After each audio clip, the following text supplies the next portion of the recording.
प्रिय विद्यार्थियों, आज के इस वीडियो में सॉल्यूशन इकाई के अंतर्गत सॉल्यूशन यानी विलेन के सांद्रता पद में हम मोल अंश या मोल प्रभाज के विषय में अध्ययन करेंगे। मोल अंश जिसे हम अंग्रेजी में मोल फ्रैक्शन कहते हैं, और मोल फ्रैक्शन किसी विलेन का घटक क्या होता है। मोल फ्रैक्शन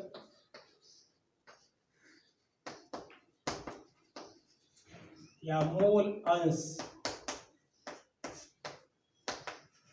जिसे मोल प्रभाज भी कहते हैं, और विलेन में उपस्थित किसी दो अगर घटक हैं तो प्रत्येक के लिए, या एक दो से अधिक घटक हैं तो प्रत्येक के लिए हम मोल प्रभाज की गणना कर सकते हैं। यहाँ ये ध्यान रखना है कि विलेन में उपस्थित सभी घटकों का मोल अंश का योग या मोल प्रभाज का योग 1 होता है। और इस तरह से मोल अंश क्या है, किसी विलेन में उपस्थित किसी एक घटक का मोल बटे विलेन में उपस्थित सभी घटकों के मोल के अनुपात को हम मोल अंश या मोल प्रभाज कहते हैं। यानी मोल प्रभाज बराबर, हम यदि इसको x से डिनोट करें, स्मॉल x से, तो किसी घटक या अवयव का मोल बटे विलेन का कुल मोल, विलेन का कुल मोल संख्या।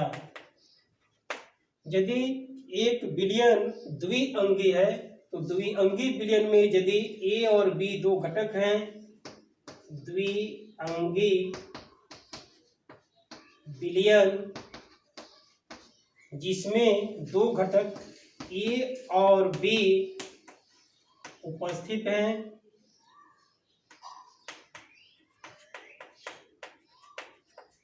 तब यदि प्रत्येक घटक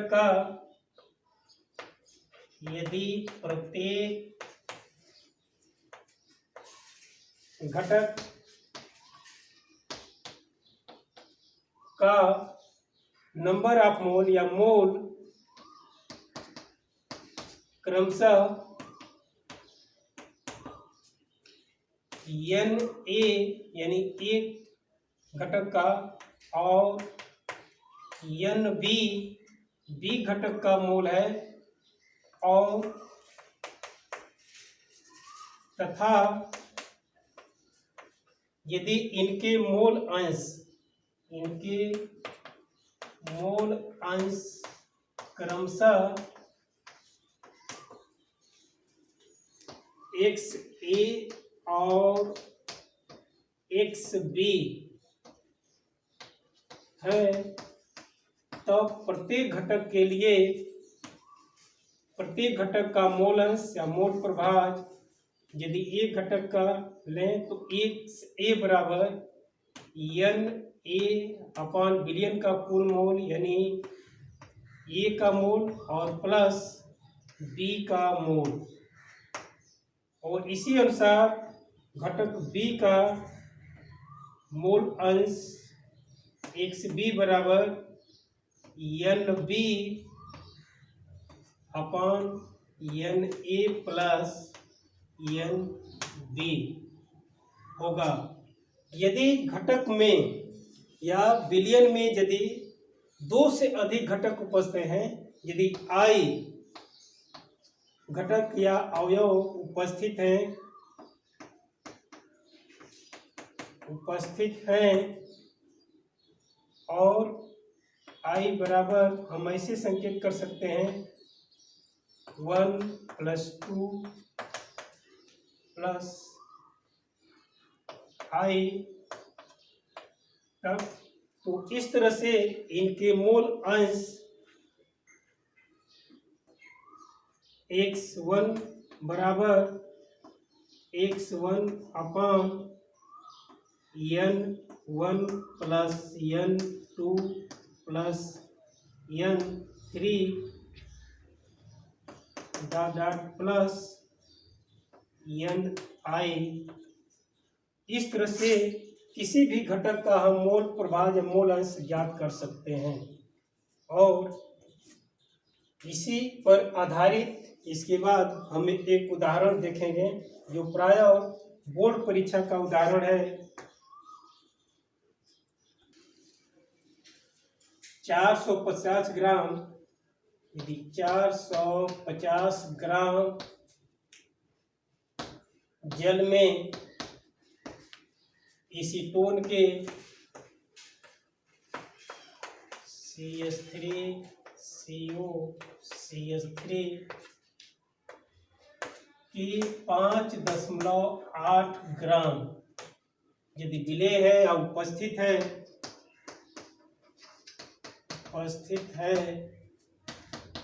तो एसीटोन विलयन में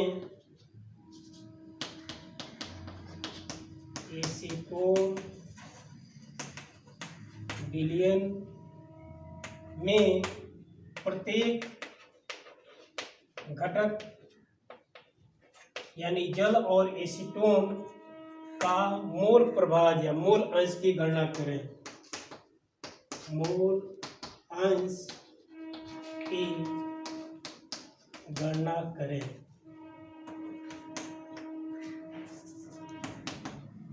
ये प्रश्न 2004 का है, यूपी बोर्ड। इसे हल करने के लिए पहले प्रत्येक अवयव का हम मोल ज्ञात कर सकते हैं। तो जल के मोलों की संख्या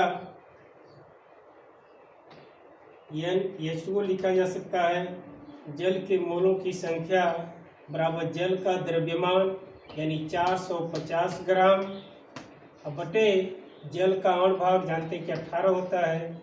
ये मोल बराबर ये 18 दूनी 36 और 9 18 25 90 25 के अंतर्गत आएगा।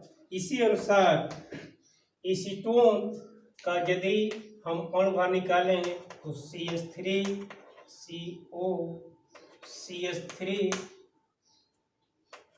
और इस तरह से कार्बन 12 गुणे 2 धन हाइड्रोजन 6 1 × 6 और प्लस ऑक्सीजन 1 यानी 1 × 16। और इस तरह से यदि इसको देखेंगे तो 16 12 दूनी 24 16 इस तरह से 58। अगर यदि इसे अण भार है या मोलर द्रव्यमान है, इसे अगर ग्राम में करते हैं तो इतना ग्राम हो सकता है। तो इस तरह से एसीटोन का मोल यानी NCH3COCH3 बराबर 5.8 ग्राम स्टोन का द्रव्यमान बटे स्टोन का मोलर द्रव्यमान 58 और ये आपका 0.1 के अंतर्गत आएगा। और इस तरह से जल के मोलों की संख्या और स्टोन के मोल का नंबर हम ज्ञात कर लिए।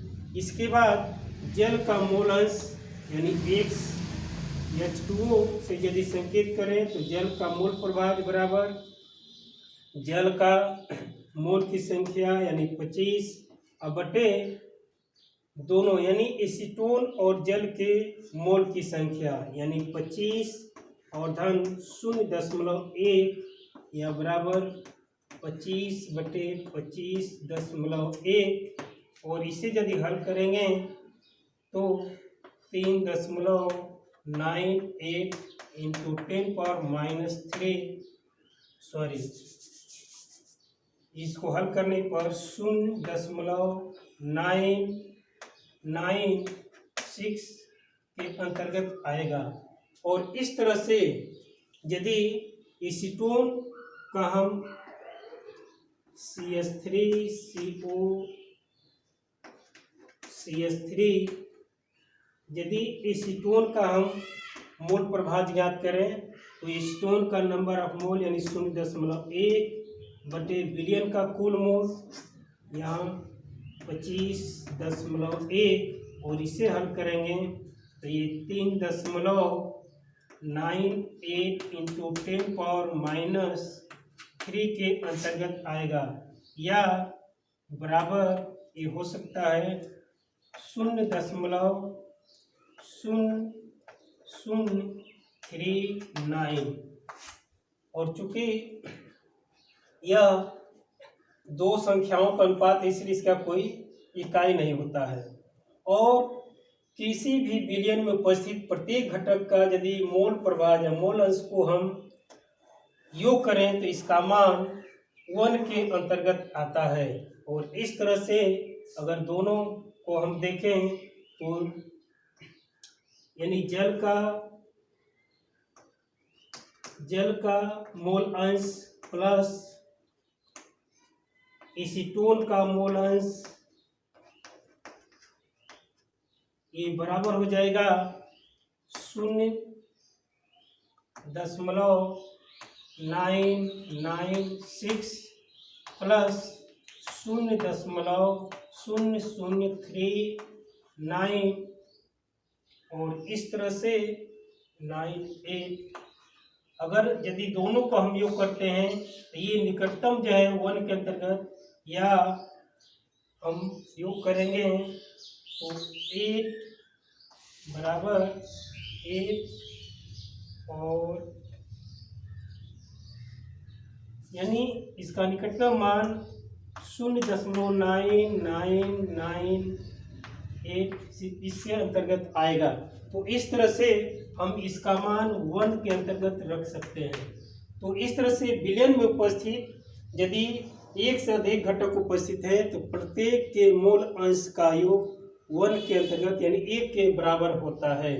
और मोल अंश और मोलेकुलर नॉर्मलिटी पर ताप का क्या प्रभाव पड़ता है इसे भी हम देख सकते हैं।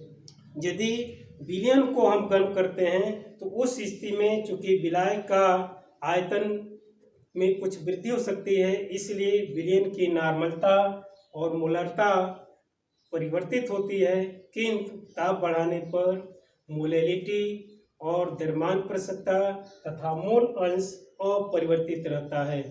इसी के साथ ही हम इस वीडियो में मोल अंश ज्ञात करने की विधि और मोल अंश क्या होता है के विषय में अध्ययन किए। अब इसके बाद अगले वीडियो में हम कुछ अभ्यास प्रश्नों पर विलयन की सांद्रता संबंधित अभ्यास प्रश्नों को हल करने का प्रयास करेंगे। धन्यवाद।